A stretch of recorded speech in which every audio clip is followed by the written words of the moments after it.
பேராசை குரங்கு மற்றும் மாம்பழங்கள். ஒரு அழகான கிராமத்தின் அருகிலுள்ள பசுமையான காட்டில் மின்டோ என்ற ஒரு குறும்புக்கார குரங்கு வாழ்ந்து வந்தது. அதற்கு இனிப்பான பழங்கள் மிகவும் பிடிக்கும்.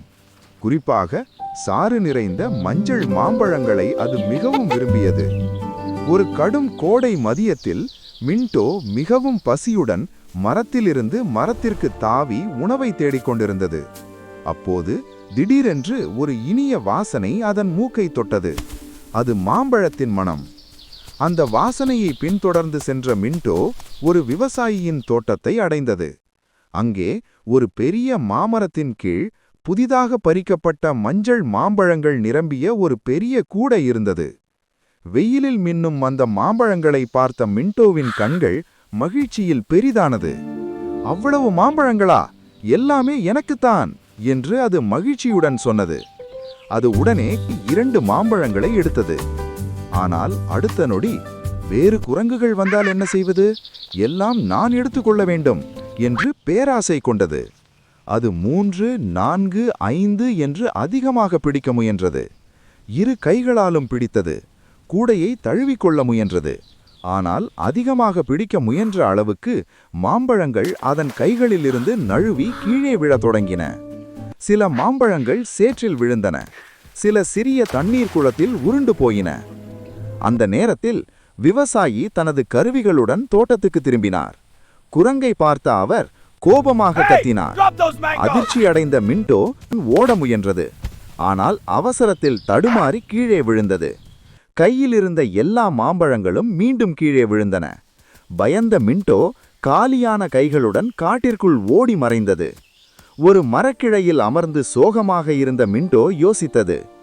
நான் 2 மாம்பழங்களை மட்டும் எடுத்திருந்தால் அமைதியாக சாப்பிட்டிருப்பேன். என் பேராசை காரணமாக எல்லாவற்றையும் இழந்துவிட்டேன் என வருந்தியது. அந்த நாளிலிருந்து மின்டோ ஒரு பாடம் கற்றுக்கொண்டது. தனக்கு தேவையானதை மட்டும் எடுத்துக்கொண்டு மீதியை நண்பர்களுடன் பகிர்ந்து கொண்டது.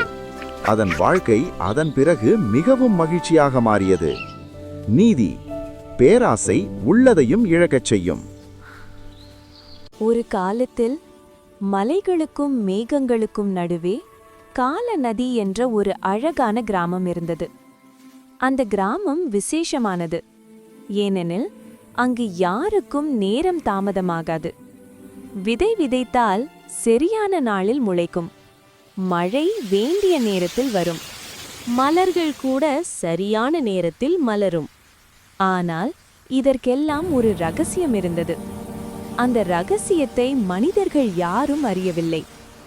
கிராமத்துக்கு அருகில் பழையதும் மறக்கப்பட்டதுமான ஒரு கடிகார கோபுரம் இருந்தது. அந்த கோபுரத்தின் உள்ளே நைரா என்ற ஒரு சிறிய தேவதை வாழ்ந்து வந்தாள். அவள் நேரத்தை காப்பாற்றும் தேவதை. நைராவின் கையில் மணல் நிரம்பிய ஒரு மாய கடிகாரம் இருந்தது. மனிதர்கள் பொறுமையோடு, நேர்மையோடு, கருணையோடு வாழ்ந்தால் அந்த மணல் மெதுவாகவும் சீராகவும் ஓடும்.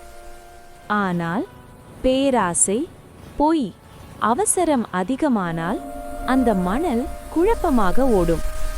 காலம் செல்ல செல்ல மக்கள் மாறத் தொடங்கினார்கள். இப்போதே வேண்டும், உடனே லாபம் வேண்டும், யாருக்கு என்ன ஆகிறது என்று எனக்கென்ன? விவசாயிகள் விதை பழுக்கும் முன் அறுவடை செய்தார்கள். வணிகர்கள் குறுக்கு வழி தேர்ந்தார்கள். குழந்தைகளுக்கு பொறுமை கற்றுக் கொடுக்க யாருக்கும் நேரமில்லை. அந்த இரவு நைராவின் மணல் கடிகாரம் திடீரென நடுங்கியது. மணல் நின்றுவிட்டது. நேரமே குலைந்தது. அடுத்த நாள் காலை சூரியன் தாமதமாக உதயமானது. மழை காலம் தவறி கொட்டியது. ஒரு குழந்தை ஒரே நாளில் முதியவனாக தோன்றியது.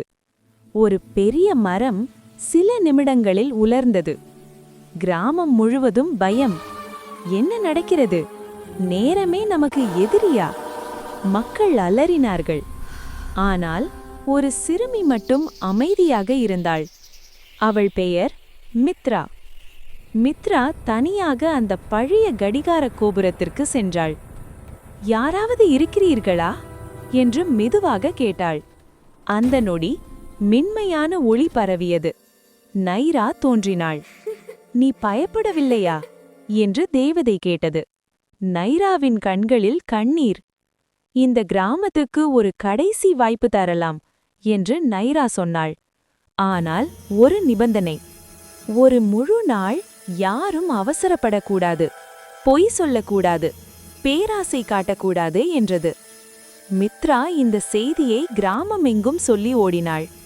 அந்த நாள் விவசாயி பொறுமையோடு காத்திருந்தனர். வணிகர் நேர்மையாக விற்றான். தாய் குழந்தையை திட்டாமல் கேட்டாள். ஆசிரியர் மாணவனை புரிந்து கொண்டார். மாலையாகும்போது நைராவின் மணல் கடிகாரம் மீண்டும் மெதுவாக ஓடத் தொடங்கியது. நேரம் குணமடைந்தது. ஆனால் விராத் என்ற ஒருவன், ஒரு நாள் பொறுமையா, இதெல்லாம் முட்டாள்தனம் என்று சிரித்தான். அவன் பொய் சொன்னான், ஏமாற்றினான். அந்த நொடியிலேயே அவனுக்கான நேரம் மட்டும் நின்றுவிட்டது.